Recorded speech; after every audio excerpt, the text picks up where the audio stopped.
Hello buddies, welcome back to my channel. ఈ వర్షంలో నాకైతే చిన్నప్పుడు మా మమ్మీ చేసే పునుగులు గుర్తొస్తున్నాయండి. వర్షంలో వేడి వేడి పునుగులు పక్కన స్ట్రాంగ్ కాఫీ ఉంటే ఆహా, వాట్ ఏ కాంబినేషన్ కదా. సో లెట్స్ మేక్ పెసర పునుగులు. ముందుగా జార్ తీసుకొని నానబెట్టుకున్న పెసళ్ళు, పచ్చిమిర్చి, అల్లం ముక్క, తగినంత సాల్ట్ వేసుకొని కోర్స్డ్గా మిక్సీ పట్టుకోవాలి.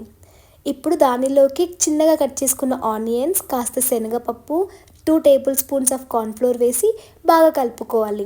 స్టవ్ పై కడాయి పెట్టి ఆయిల్ వేసుకొని ఆయిల్ బాగా హీట్ ఎక్కినాక నేను చూపిస్తున్న విధంగా చిన్ని చిన్ని పునుగులుగా వేసేసుకోవడమే.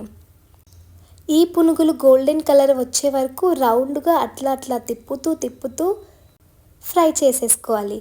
ఫ్రై అయినాక ఆల్రెడీ టిష్యూ పెట్టుకున్న ప్లేట్లోకి ట్రాన్స్ఫర్ చేసేసుకోవడమే. అంతేనండి, వేడి వేడి పెసర పునుగులు రెడీ.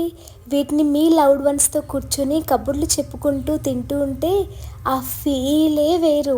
ఎప్పుడైనా ట్రై చేశారా? చేసుంటే let me know in the comments. Subscribe.